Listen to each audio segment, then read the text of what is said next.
ಲೇಖ.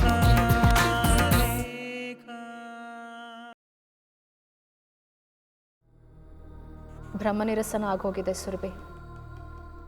ಆದಿತ್ಯಂಗೋಸ್ಕರ ನಾನು 3 ವರ್ಷ ಕಾದಿದ್ದೀನಿ. ನನ್ನ ಗಂಡ ವಾಪಸ್ ಬರ್ತಿದ್ದ ಹಾಗೆ ನನ್ನ ಜೀವನ ಹೀಗಾಗ್ಬಿಡತ್ತೆ ಹಾಗಾಗ್ಬಿಡತ್ತೆ ಅಂತ ಏನೇನೋ ನಿರೀಕ್ಷೆಗಳನ್ನು ಇಟ್ಕೊಂಡಿದ್ದೆ. ವಾಪಸ್ ಬರ್ತಿದ್ದ ಹಾಗೆ ಆದಿತ್ಯ ದೊಡ್ಡ ಸರ್ಪ್ರೈಸ್ನೇ ಕೊಟ್ಬಿಟ್ರು. ನನ್ನ ನಿರೀಕ್ಷೆಗೆ ಪೆಟ್ಟು ಬಿತ್ತು. ನನ್ನ ಪ್ರಾಮಾಣಿಕತೆಗೆ ಬೆಲೆನೇ ಇಲ್ಲದ ಹಾಗಾಗಿದೆ. ನನ್ನ ನಂಬಿಕೆಗೆ ಮೋಸ ಆಗಿದೆ. ಆದಿತ್ಯ ಅಂತೂ ನನ್ನನ್ನು ಇನ್ನಿಲ್ಲದ ಹಾಗೆ ಅನುಮಾನಿಸ್ತಾ ಇದ್ದಾರೆ. ಛೇ, ಯಾಕೆ ಹೀಗೆ ಮಾಡ್ತಿದ್ದಾರೆ ಆದಿತ್ಯ ತೇಜು? ನೀನು ಅವ್ರಿಗೆಲ್ಲ ಕ್ಲಿಯರ್ ಮಾಡಲಿಲ್ವಾ? ಅನುಮಾನ ಅನ್ನೋದು ಒಂದು ಸಾರಿ ಮನುಷ್ಯನ ಮೆದುಳು ಹೊಕ್ಕಿದ್ರೆ ಸಾಕು, ಮನುಷ್ಯ ತನ್ನ ವಿವೇಕ ಕಳ್ಕೊಂಡ್ಬಿಡ್ತಾನೆ. ಆದಿತ್ಯ ಈಗ ವಿವೇಚನೆ ಕಳ್ಕೊಂಡಿದ್ದಾರೆ. ನಾನು ಎಷ್ಟೇ ಪ್ರೀತಿಯಿಂದ ಅವರನ್ನು ಕನ್ವಿನ್ಸ್ ಮಾಡೋದಕ್ಕೆ ನೋಡಿದ್ರು ಅವ್ರಿಗೆ ಅರ್ಥನೇ ಆಗ್ತಿಲ್ಲ ಸುರಭಿ. ನಾನು ಅವ್ರಿಗೋಸ್ಕರ ಇಷ್ಟು ವರ್ಷ ಕಾದಿದ್ದು ಅವ್ರಿಗೆ ಅರ್ಥ ಆಗ್ತಿಲ್ಲ. ಬದಲಾಗಿ ಅವ್ರು ಇಲ್ಲದಾಗ ನಾನು ಏನು ಮಾಡ್ತಿದ್ದೆ ಏನಾಗಿದ್ದೆ ಅನ್ನೋದು ಅವ್ರ ಅನುಮಾನ. ಇದು ಸಾಲದು ಅಂತ ಪ್ರಧಾನ್ ಜೊತೆ ನನ್ನನ್ನು ಲಿಂಕಪ್ ಮಾಡಿ ಮಾತಾಡ್ತಾರೆ. I am really hurt. ಛೇ, ಆದಿತ್ಯ ಇಷ್ಟು ಕೆಟ್ಟದಾಗಿ ನಡ್ಕೋಬಾರ್ದಿತ್ತು. ಸ್ವತಃ ಪ್ರಧಾನ್ ಮನೆಗೆ ಬಂದು ಆದಿತ್ಯನ ಎಷ್ಟೇ ಕನ್ವಿನ್ಸ್ ಮಾಡೋದಕ್ಕೆ ನೋಡಿದ್ರು ಗೊತ್ತಾ, ಹೀಗಲ್ಲ ಹೀಗೆ ಅಂತ ಹೇಳೋದಕ್ಕೆ ಪ್ರಯತ್ನ ಪಟ್ಟರು. ಆದರೂ ಇಟ್ಸ್ ಆಫ್ ನೋ ಯೂಸ್. ಕಾಮಾಲೆ ಕಣ್ಣೂರಿಗೆ ಕಾಣೋದೆಲ್ಲ ಹಳದಿ ಅಂತಾರಲ್ಲ, ಹಾಗೆ ಆದಿತ್ಯಂಗೆ ಅನುಮಾನ ಹೋಗಲಿಲ್ಲ, ಬದಲಾಗಿ ಈ ಘಟನೆಯಿಂದ ಇನ್ನೂ ಹೆಚ್ಚಾಗಿದೆ. ನಾನು ಸ್ಟೇಷನ್ನಿಂದ ಬೀಳ್ಕೊಟ್ಟು ಪ್ರಧಾನ ಬಿಡಿಸ್ಕೊಂಡು ಬಂದಿದ್ದು ಆದಿತ್ಯನ ಕಣ್ಣು ಇನ್ನೂ ಕೆಂಪಗಾಗ್ಸಿದೆ. ಪ್ರಧಾನ್ ಜೊತೆ ಇನ್ನಷ್ಟು ದೊಡ್ಡದಾಗಿ ನನಗೆ ಸಂಬಂಧ ಕಟ್ತಾ ಇದ್ದಾರೆ ಗೊತ್ತಾ. ಅನುಮಾನದ ಬೆಂಕಿಗೆ ತುಪ್ಪ ಹಾಕದ ಹಾಗಾಗಿದೆ. ಆದಿತ್ಯ ತುಂಬ ತಾಳ್ಮೆ ಕಳ್ಕೊಂಡಿದ್ದಾರೆ. ನಿಜ ಹೇಳ್ತೀನಿ ಸುರಭಿ, ನಾನು ಈಗಲೂ ಒಬ್ಬಂಟಿ. ಇಷ್ಟು ದಿನ ಅನಿರುದ್ಧ್ ನನ್ನನ್ನು ಹುರ್ಕೊಂಡು ತಿಂದಿದ್ದಾಯ್ತು. ಈಗ ಆದಿತ್ಯನೂ ಅವ್ರ ಜೊತೆ ಸೇರ್ಕೊಂಡಿದ್ದಾರೆ. ಯಾರು ಬೇಕಾದರೂ ನಾನು ಅಗೇನ್ಸ್ಟ್ ಆಗಿರಲಿ, ನಾನು ಬದುಕ್ಬಿಡ್ತೀನಿ ಸುರಭಿ. ಆದರೆ ನನ್ನ ಗಂಡನೇ ನನ್ನ ವಿರುದ್ಧ ನಿಂತರೆ ನಾನು ಹೇಗೆ ಬದುಕಲಿ ಹೇಳು? ಪ್ರತಿದಿನ ಪ್ರತಿ ಕ್ಷಣ ನಾನು ಕಂಗಾಲಾಗಿ ಹೋಗ್ತಾ ಇದ್ದೀನಿ. ನನ್ನ ತಳಮಳ, ನನ್ನ ಸಂಕಟ ಮಾವನಿಗೆ ಬಿಟ್ಟು ಬೇರೆ ಯಾರಿಗೂ ಅರ್ಥ ಆಗ್ತಿಲ್ಲ. ಆದರೆ ಮಾವನು ಅಸಹಾಯಕ ಪರಿಸ್ಥಿತಿನಲ್ಲಿದ್ದಾರೆ. ತುಂಬ ಡಿಸ್ಟರ್ಬ್ ಆಗಿದ್ದೀನಿ ಸುರಭಿ. ತಾಳ್ಮೆ ಕಳ್ಕೊಬೇಡ ತೇಜು. ನಿನಗಿರೋ ತಾಳ್ಮೆನೇ ಇಲ್ಲಿವರೆಗೆ ನಿನ್ನನ್ನು ನಡೆಸ್ಕೊಂಡು ಬಂದಿರೋದು. ಈ ತಾಳ್ಮೆನೇ ಮುಂದೆ ನಿನ್ನನ್ನು ಕಾಪಾಡೋದು. ಸಂದರ್ಭಗಳೇ ಆದಿತ್ಯನಿಗೆ ಒಳ್ಳೆ ಬುದ್ಧಿ ಕೊಡಬೇಕು. ಆದರೆ ಅನಿರುದ್ಧ್ ಬಿಡ್ತಿಲ್ಲ ಸುರಭಿ. ಆದಿತ್ಯನ ಮೆದ್ಲಿಗೆ ಕೈ ಹಾಕ್ತಿದ್ದಾರೆ. ಅವ್ರು ಇನ್ನಷ್ಟು ವಿವೇಚನೆ ಕಳ್ಕೊಳ್ಳೋ ಹಾಗೆ ಮಾಡ್ತಿದ್ದಾರೆ.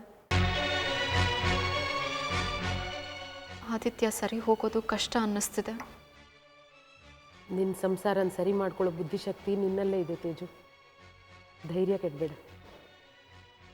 ಆದಿತ್ಯನಿಗೆ ನಿಧಾನವಾಗಿ ಅರ್ಥ ಮಾಡಿಸು. ನೋಡು, ನಿನ್ನ ಒಳ್ಳೆತನಕ್ಕೆ ನಷ್ಟ ಆಗಲ್ಲ. ಧೈರ್ಯ ಕೆಡಬೇಡ. ಏನೇ ಸಂದರ್ಭ ಬಂದರೂ ನಾನು ನಿನ್ನ ಜೊತೆಗಿರ್ತೀನಿ.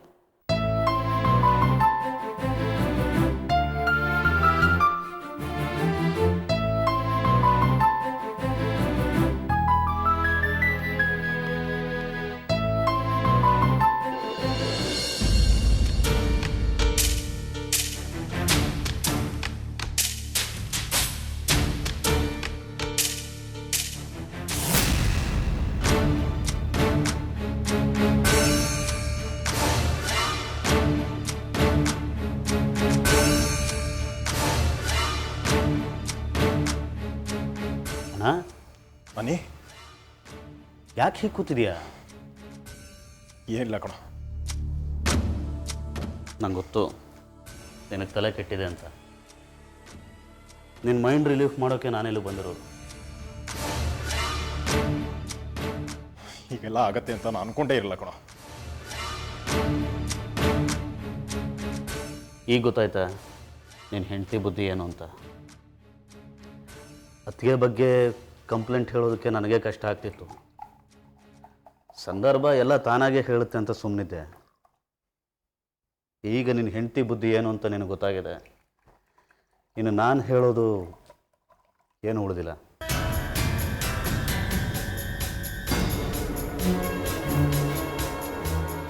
ಅವಳು ಹೀಗೆ ಮೋಸ ಮಾಡ್ತಾಳೆ ಅಂತ ಅಂದ್ಕೊಂಡೇ ಇಲ್ಲ ಕಣೋ. ತುಂಬ ನಂಬಿಟ್ಟೆ ಅವಳ.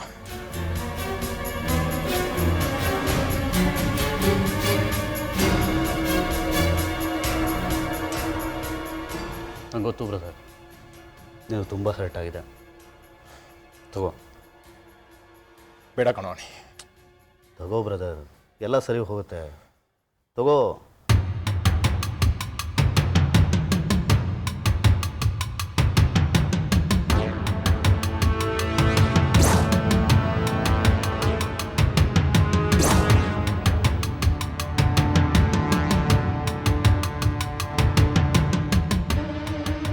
ನೋಡು, ಇನ್ನು ಮೇಲೆ ನೀನು ಹುಷಾರಾಗಿರಬೇಕು.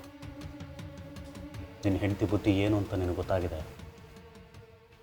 ಅವಳು ಒಳ್ಳೆಯವಳಲ್ಲ, ಮೋಸ್ಗಾತಿ ಅವಳು. ನೀನು ಕಾಣೆ ಆಗಿದ್ದಾಗಲೇ ಅತ್ತಿಗೆ ಮತ್ತು ಪ್ರಧಾನ ಮಧ್ಯೆ ಗುಸು ನಡೀತಿತ್ತು. ಎಷ್ಟೋ ಸಂದರ್ಭದಲ್ಲಿ ನಾನು ಅವರಿಬ್ಬರೂ ಜೊತೆಲಿ ನೋಡಿದ್ದೀನಿ.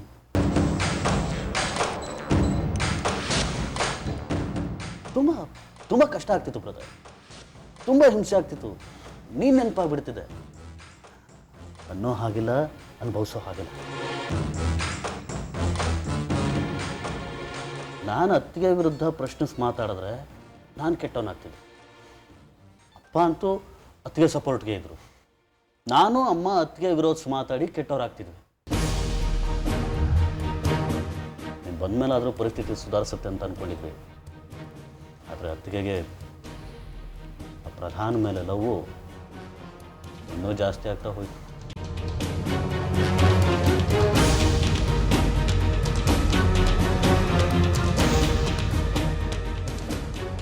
ಅಲ್ಲ, ನನ್ನ ಕಣ್ಣು ಮುಂದೆನೇ ನಡೀತಾ ಇದೆಯಲ್ಲ ನೀ. ನನ್ನ ಮಾತನ್ನ ಮೀರಿ ಆ ಪ್ರಧಾನ್ಗೆ ಲಾಯರ್ನ ಅರೇಂಜ್ ಮಾಡಿದ್ಲು. ಕದ್ದು ಮುಚ್ಚಿ ಪೊಲೀಸ್ ಸ್ಟೇಷನ್ಗೆ ಹೋಗಿ ಅವನನ್ನ ನೋಡಿದ್ಲು. ಕಡೆಗೆ ಅವನನ್ನು ರಿಲೀಸ್ ಮಾಡಿಸಿ ನನ್ನ ಹೊಟ್ಟೆ ಒರೆಸಿದ್ಲು. ಇಷ್ಟೆಲ್ಲ ಆಗಿದ್ದು ಸಾಲದು ಅಂತ ಅವನನ್ನ ಮನೆ ಕರೆಸಿ ನನ್ನನ್ನು ಕನ್ವಿನ್ಸ್ ಮಾಡಕ್ ನೋಡ್ತಾಳೆ. ನಾನು ನಂಬಿಡ್ತೀನಾ?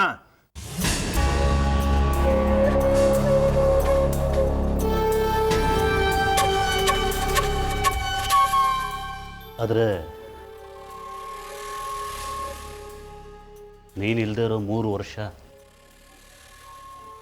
ನಾವೆಷ್ಟು ಸಫರ್ ಮಾಡಿದ್ದೀವಿ ಗೊತ್ತಾ?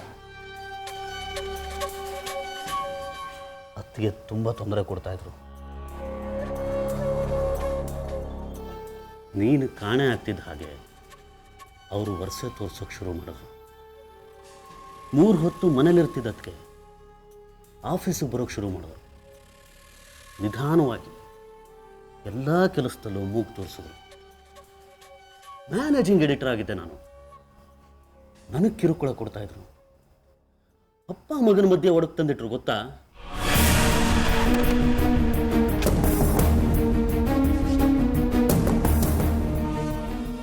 ಇಷ್ಟೆಲ್ಲ ಮಾಡಿದ್ಲ ಅವಳು.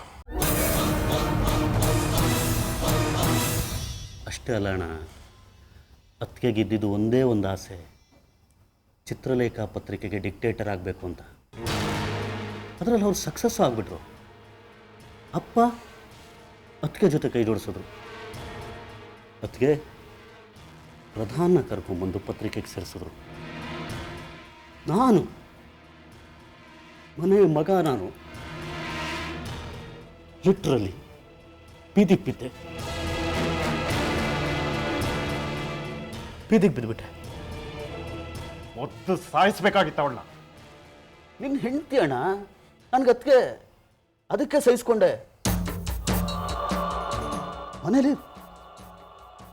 ಮನೇಲಿ ಎಲ್ಲರೂ ಅವಳ ಪರನೇ. ನನ್ನ ಹೆಂಡ್ತಿನೂ ಅವಳ ಕಡೆ ಸೇರಿಸ್ಕೊಂಡ್ಬಿಟ್ಲು. ಆದರೆ ಅಮ್ಮ ನನ್ನ ಕೈ ಬಿಡಲಿಲ್ಲ. ಮಗನ ಎತ್ತು ನಿಲ್ಲಿಸಿದ್ಲು.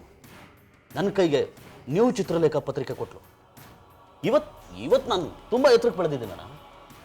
ನನ್ನ ನ್ಯೂ ಚಿತ್ರಲೇಖ ಪತ್ರಿಕೆ ಮುಂದೆ ತೇಜಸ್ವಿನಿ ನಡೆಸ್ತಿರೋ ಚಿತ್ರಲೇಖ ಪತ್ರಿಕೆ ಪಾತಾಳಕ್ಕೆ ಹೋಗಿದೆ. Very good. ಸರಿಯಾಗಿ ಬುದ್ಧಿ ಕಲಿಸಿದ್ಯಾ ಅವಳಿಗೆ. ನನಗೆ ಮೋಸ ಮಾಡಿದ್ದ ಅವಳಿಗೆ ಹಾಗೇ ಆಗಬೇಕು. ಗಂಡನ್ ಬಿಟ್ಟು ಬೇರೆ ಯಾವುದೋ ಥರ್ಡ್ ಪಾರ್ಟಿಗೆ ಸಪೋರ್ಟ್ ಮಾಡಕ್ಕೆ ಹೋಗಿದ್ದಾಳಲ್ಲ, ಅವಳಿಗೆ ಬುದ್ಧಿ ಕಲಿಸ್ತೀನಿ. ಸರಿಯಾಗಿ ಬುದ್ಧಿ ಕಲಿಸ್ತೀನಿ.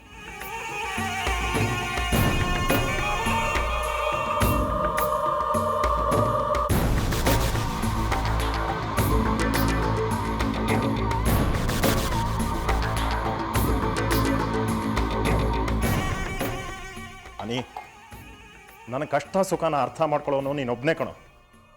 ನಿನ್ನನ್ನು ಕಂಪ್ಲೀಟಾಗಿ ನಂಬ್ತೀನಿ. ನನ್ನ ಹೆಂಡತಿ ಮೋಸಗಾತಿ, ಅವಳಿಗೆ ನಾನು ಬೇಕಿಲ್ಲ. ಅವಳಿಗೆ ನಾನು ಗುಂಡಿಟ್ಟು ಸಾಯಿಸ್ಬಿಡ್ತೀನಿ.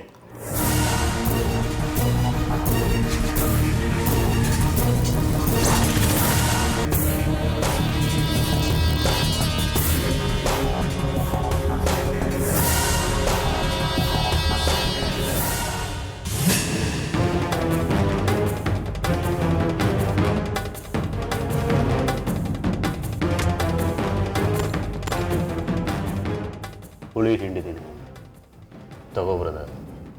ಟೇಸ್ಟ್ ಚೆನ್ನಾಗಿರುತ್ತೆ, ಮನ್ಸಿಗೆ ಹಾಯ್ ಅನಿಸುತ್ತೆ. ತಗೋ.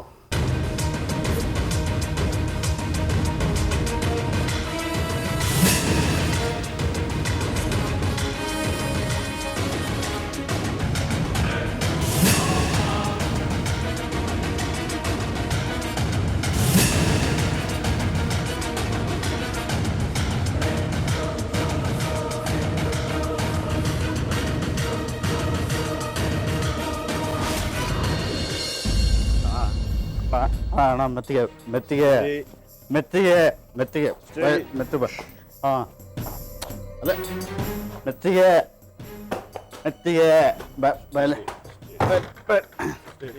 ಅಣ್ಣ ಅಣ್ಣ ನಿಜ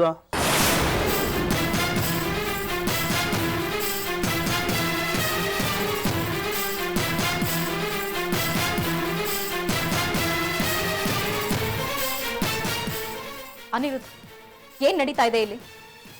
ಏನು ನಡಿಬೇಕು? ಕಾಣಿಸ್ತಿಲ್ವಾ? ಅಣ್ಣ ಕುಡಿದ್ಬಿಟ್ಟಿದ್ದಾನೆ. ಅವ್ರು ಕುಡಿದ್ರಾ ಅಥವಾ ನೀವ್ ಕುಡ್ಸಿದ್ರಾ? ನಾನೇ ಯಾಕೆ ಕುಡಿಸ್ಲಿ? ನಾಳೆಗೆ ಬಿಗಿಡಿದು ಮಾತಾಡಿ. ನಿಮ್ಮ ನಾಲ್ಗೆನೆ ಗಾಳಿನಲ್ಲಿ ತೇಲಾಡ್ತಾ ಇದೆ. ಮೊದಲು ಅದನ್ನ ಹತೋಟಿನಲ್ಲಿ ಇಟ್ಕೊಳ್ಳಿ. ಅವ್ರಿಗೆ ಯಾಕೆ ಕುಡ್ಸಿದ್ರಿ? ನಿಮ್ ಕೆಟ್ಟ ಬುದ್ಧಿನ ಇವ್ರಿಗೆ ಕಲಿಸ್ತಾ ಇದ್ದೀರಾ? ಯಸ್ವಿನೇ, ಹೆಸರಿಡಿದ್ರು ಕರೆದ್ರೆ ಕಪ್ಪ ಒಳಗ್ ಬಾರಿಸ್ತೀನಿ.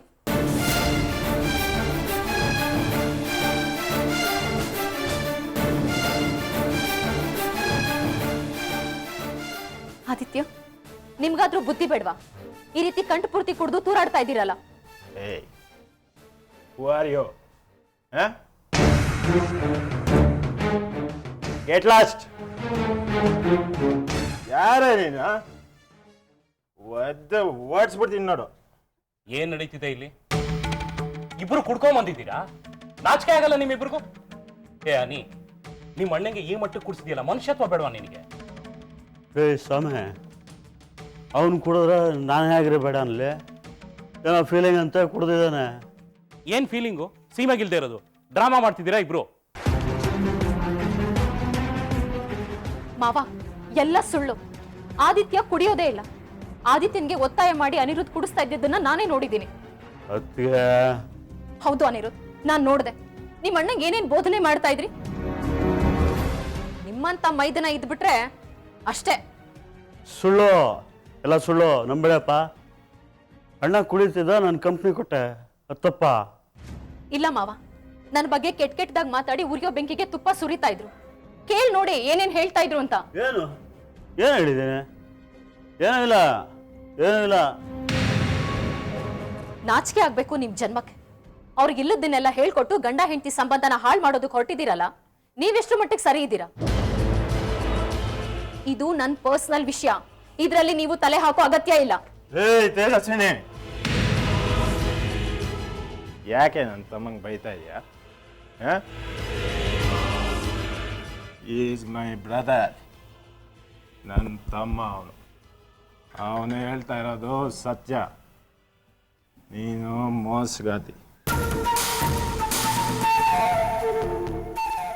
ದೊಡ್ಡ ಮೋಸಗಾತಿ ನೀನು. ಆದಿ ನೀನು ನಂಗೆ ಮೋಸ ಮಾಡಿದ್ಯಾ, ಈ ಮನೆಗೆ ಮೋಸ ಮಾಡಿದ್ಯಾ, ಈ ಮನೆನ ಒಡೆದಾಕಿದ್ಯಾ. ನೋಡಿ ಮಾವ, ಯಾವ ಸ್ಥಿತಿಗೆ ತಂದಿದ್ದಾರೆ. ಆದಿತ್ಯನ ತಲೆ ಎಷ್ಟು ಕೆಡ್ಸಿದ್ದಾರೆ. ನಾನು ಮೋಸಗಾತಿ ಅಂತೆ. ಮಗು, ಇವಾಗ ಇವ್ರಿಗೆ ಏನು ಹೇಳಿ ಪ್ರಯೋಜನ ಇಲ್ಲ. ಒಳಗಡೆ ಕರ್ಕೊಂಡು ಹೋಗು, ಬೆಳಗ್ಗೆ ಮಾತಾಡೋಣ. ಅವ ಕರ್ಕೊಂಡು ಹೋಗು ಮಗು, ಬೆಳಗ್ಗೆ ಮಾತಾಡೋಣ. ಏಯ್ ಬಿಡ, ಡೋಂಟ್ ಟಚ್ ಮೀ. ನೀನು ನನಗೆ ಬೇಕಾಗಿಲ್ಲ. I hate you, I hate you, I hate you.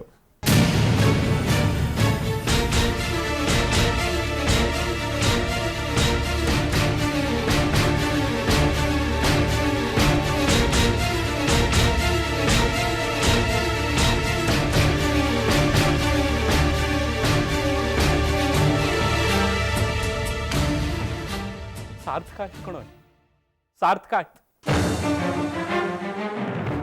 Chitralekha ಪತ್ರಿಕೆ ಫೌಂಡರ್ ಮನೆ ಅಕ್ಷರ ಸಹ ಬಾರ್ ಅಂಡ್ ರೆಸ್ಟೋರೆಂಟ್ ಮಾಡ್ಬಿಟ್ರದು ಇಬ್ರು ಕುಲಪುತ್ರರು ಸೇರ್ಕೊಂಡು.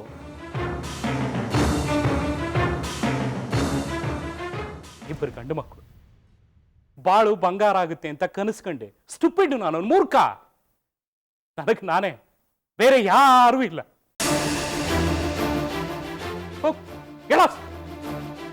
ಕರ್ಕೊಂಡು ಹೋಗಮ್ಮ.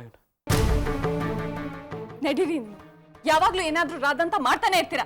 ನಡೀರಿ. ನಾನೇನು ಮಾಡಿದೆ ಜನ? ಮಾತಾಡ್ಬೇಡಿ, ಬನ್ನಿ ಸುಮ್ನೆ ಬನ್ನಿ. ಇವ್ರದೊಳಗೆ